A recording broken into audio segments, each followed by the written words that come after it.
Hi everyone, Stepan here. In today's video I'm going to be covering the Petrosian variation of the King's Indian defense, which is an extremely interesting way for white to continue, and I think that players with the black pieces who play the King's Indian won't be as well prepared for this variation because it doesn't feature as many common plans that you would see in the classical system that we saw yesterday or 2 days ago and in the bayonet attack.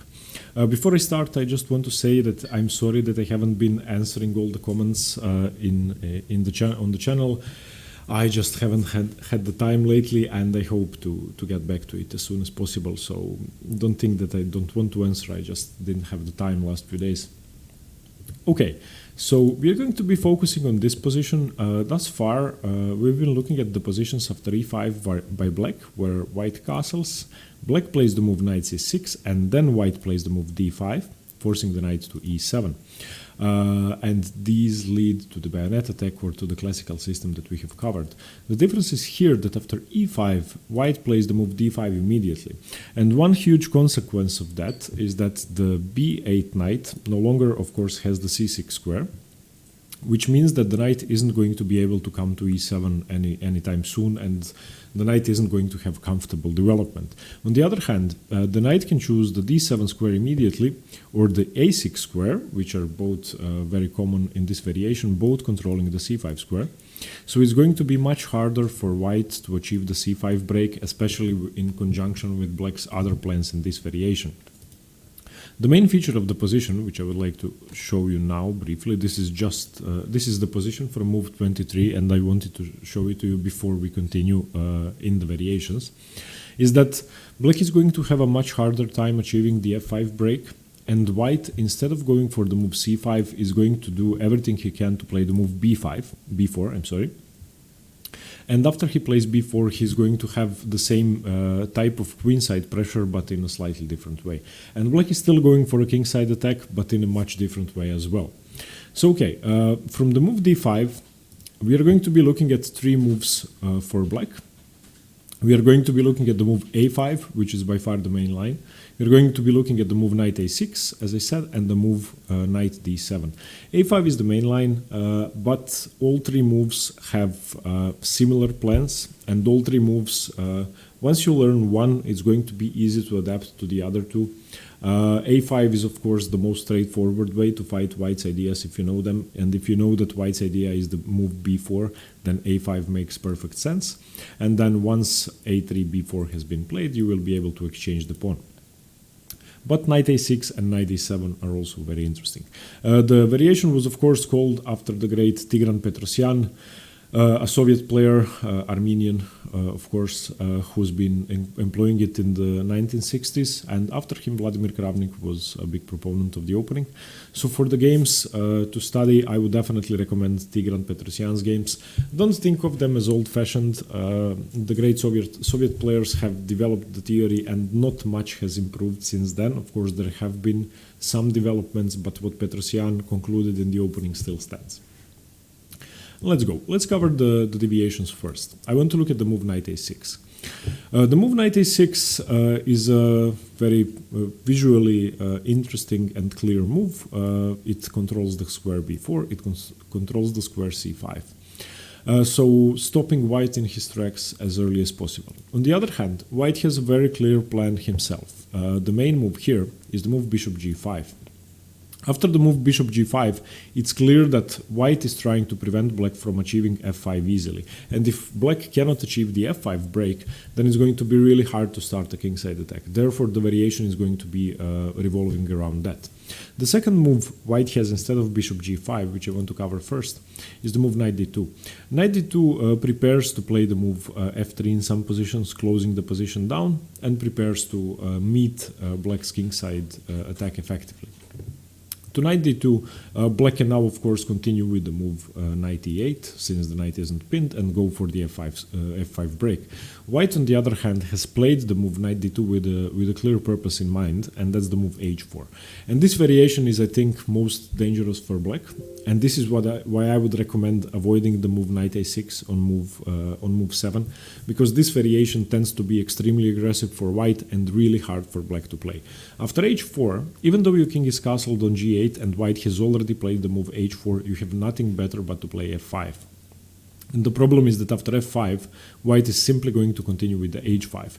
This doesn't make much sense according to the classical chess principles, but it's an extremely effective way for white to fight off black's ideas.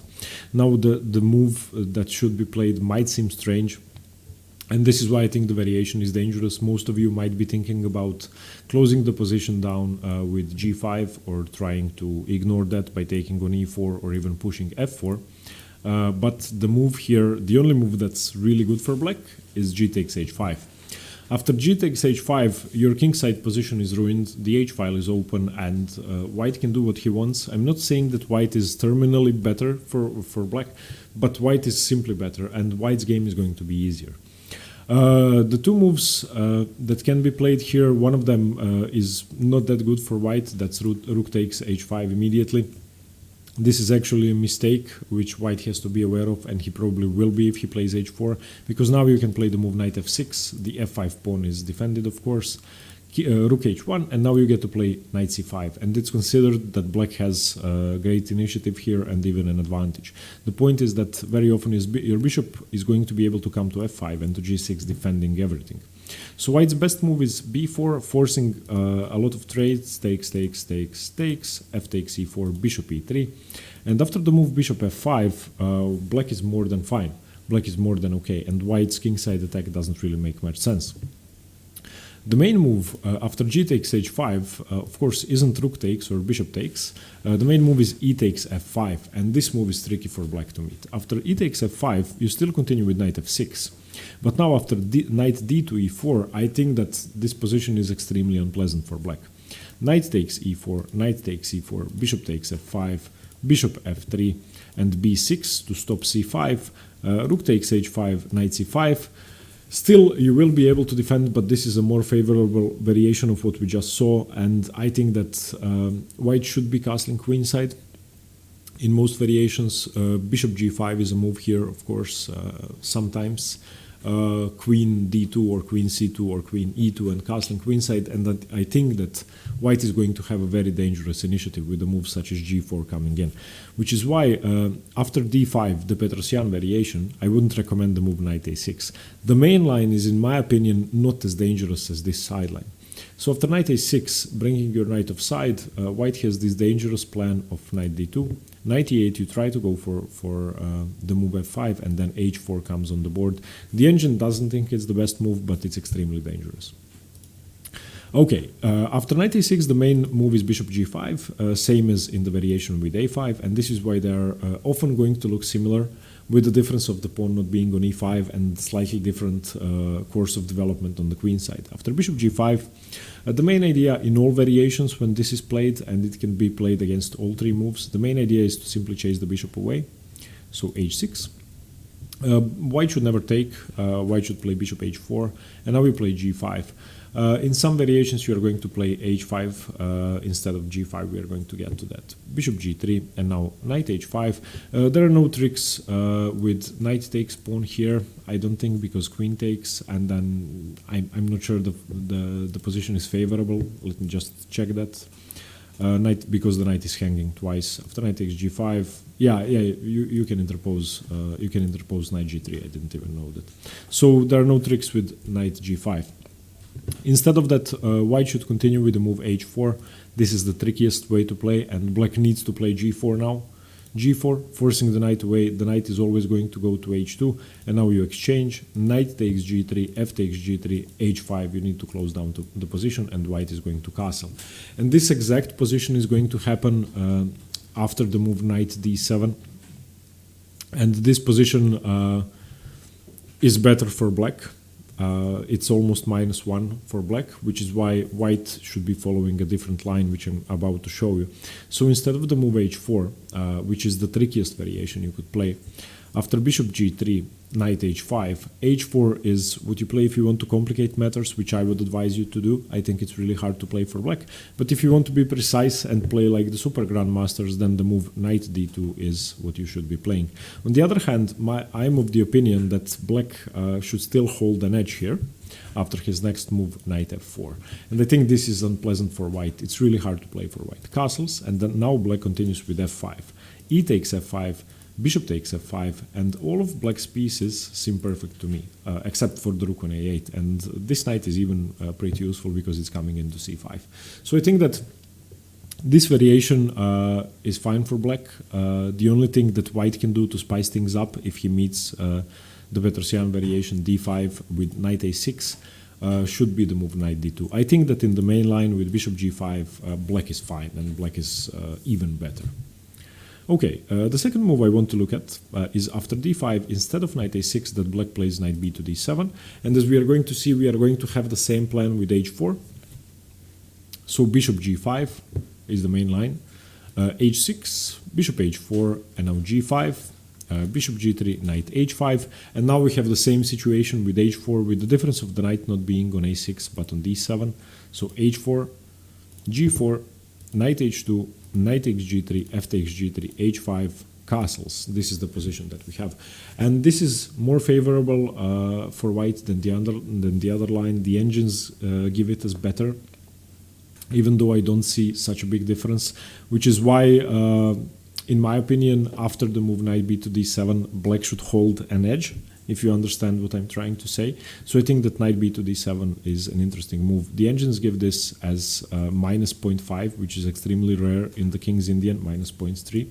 So it's tricky for white to face that. On the other hand, after bishop g3, knight h5, white can still continue with the move castles or knight to d2 if you want to play it safer. And then you are going to have the same variation that we saw here, where the knight is coming to f4. Let me just find that. Yeah, okay, this position with knight d2, knight f4. So against both of these moves, knight a6 and knight b to d7, you need to be aware of this setup. With the knight on f4, let's say knight d2, knight f4, with the knight on f4, which is tricky for white, and you need to be aware of setups where this happens, h5, and you have to castle. So in all cases, I think that the Petrosian variation, we are going to look at the main line now, I think that the Petrosian variation is easier for black to face than the main lines with castles for white, where white plays d5 after black has developed the knight to c6. Now let's look at the main line. The move a5 stops a queenside expansion, of course, stops b4, tries to stop b4. And after a5, white continues with the same idea, bishop g5, preventing black from an early f5. You know that, as we saw in the classical system, black's next moves in the classical systems would be knight e8 or knight d7, going for an early f5. It's impossible here, so black continues with h6, bishop h4, and now you can play g5 and get the same variations, but it's not as precise, but you can use the same knowledge and apply it here. I actually think that the main line here is much harder for black to play than what we just saw, positions with the knight on f4 or positions with h5. But the main line is a main line for a reason, and it's the most precise way for black to play. So if you want, you can still opt for the move g5 and continue the variation with knight h5, g4, and have the same position with the move a5 played instead of knight a6 or knight b to d7, but then you no longer have such control over c5. So the main move here instead is the move knight a6, playing knight a6 first, trying to enter these positions. White is now going to play knight d2, which is a move he would normally play in the systems we were looking at. And now black goes for a slightly different approach. He doesn't go for g5, knight h5, g4, taking on g3, and then trying to put the knight on f4 or having those positions.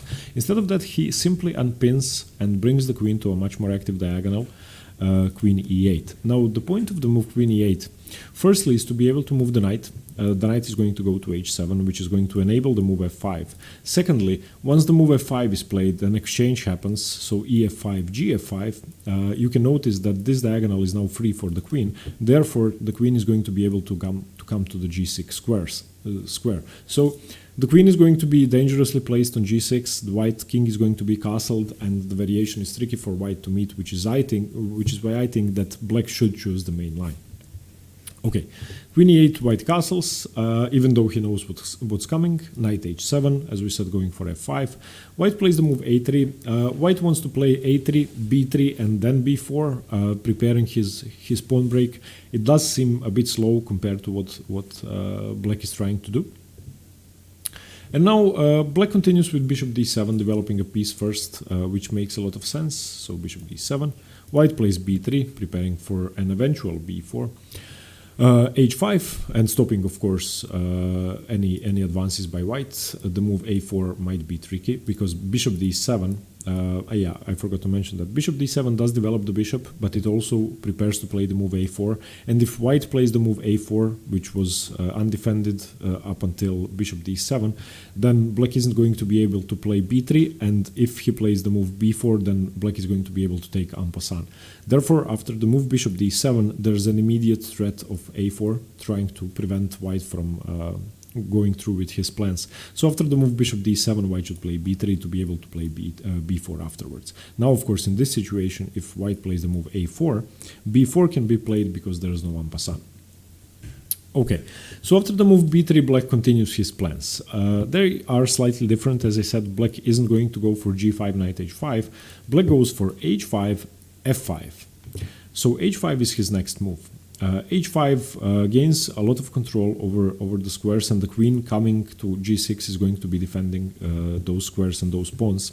White now continues with the move f3, and we have bishop h6. Bishop h6 is a maneuver which is hard to know if you haven't seen a lot of theory, if you don't know a lot of the games. And it's a nice maneuver because it enables black two things. Firstly, to check the white king from the e3 square, and more importantly, to transfer the bishop to this diagonal and to the c5 square, which directly prevents the b4 break. Therefore, black is going to be able to have more control over what white wants to do the most. So bishop h6 makes a lot of sense before black goes on with his plans. White, I'm sorry. So rook b1, putting more pressure on b4, preparing for b4. And now we have bishop e3 check, king h1, and bishop c5, stopping b4 once again. So you can see that this maneuver with bishop h6 has to be timely and has to be before white manages his break. So it's important to remember that. And this is sort of an interposing move after h5, f3. Black could go for his normal plans. Instead of bishop h6, he could go for f5 immediately. But I think that remembering this plan with bishop h6, bishop e3 check, bishop c5 gains time for black and complicates matters for white. So let's see it again. Bishop h6, rook b1, bishop e3 check, king h1, bishop c5. After bishop c5, white plays the move queen c1, solidifying his position, putting the queen on a very dangerous diagonal, staring at the h6 square. And now black goes forward with his main break, f5. White has to take, allowing black to play the move f4 and then simply continue with g5. g4 would be devastating for white. So we have ef5, and as I said, you don't take with the bishop, you don't take with the rook, you take with the g-pawn. The point is that you want to get your queen to the g6 square and create a dangerous attack against the white king. You can see that the queen, in conjunction with the c5 bishop, which is much more useful than on g7, takes away a lot of squares from the white king, and white could find himself in trouble very soon if he's not careful. White's main move here is knight a2, and white is, as if he were an ignorant child, still going for his main plan, just going for b4. That seems a bit strange, but it makes a lot of sense because white needs to seek counterplay on the queen side because he's dead lost on the king side, and black obviously has an advantage and has an attack. So going for b4 is the only thing he can do. And now finally black resigns his hopes to stop b4 because there's nothing else he can do. And he continues with his plan, queen g6, and b4 finally happens. After b4, you need to take it. That's the first thing you need to remember. So ab4, and now, luckily, you can still retreat your bishop to the e3 square, keeping the pin on the knight, which is useful, and you can still, if need be, transfer the bishop to h6, and you are now covering the dangerous diagonal that the queen is at. To prevent that from being a very dangerous piece in the middle of his camp, white plays the move bishop f2, and now an exchange happens, rook f2, and we reach the position that we saw at the beginning. So this is sort of the thematic position for the Petrosian variation. Black has achieved everything he wanted, white has achieved everything he wanted. I think that black has a practical advantage, but the engines think it's equal, which is still fine for the King's Indian for black. From a human perspective though, I think that black should stand better. I mean, if you have to defend your king, that's hard. If you have to defend material on the queen side, that's hard, but it's not deadly. And if you make a mistake with white pieces, you're going to get checkmated. If you make a mistake with black, then, I mean, there's not much going on. You can still checkmate white. So this is the variation I wanted to go over today. I think it's extremely interesting, although I don't find it to be the best weapon for white. Still, it had to be covered. Tigran Petrosian played it, and he's one of the best players of all time when it comes to prophylaxis and defending positions. So look at his games, look at the ways he was going on from this position. I wouldn't want to go any farther. This is move 23. We are out of the opening now. And look at what he did. I mean, there's a lot of knowledge to be gained from looking at the positions. This should be just a brief overview, and I hope you go in much deeper. As always, the patrons who are in the Nimzovich tier and all the others are going to get a detailed PDF where I go more in depth in the variation. I'm also going to be giving out some tasks and some sample games to analyze. Thank you very much. I hope you liked the video. Let me know what you think about the variation. Let me know, have I done something wrong? Should I have added something, excluded something, or whatever? Your feedback always means a lot. And stay tuned for more chess. Bye bye. See you later.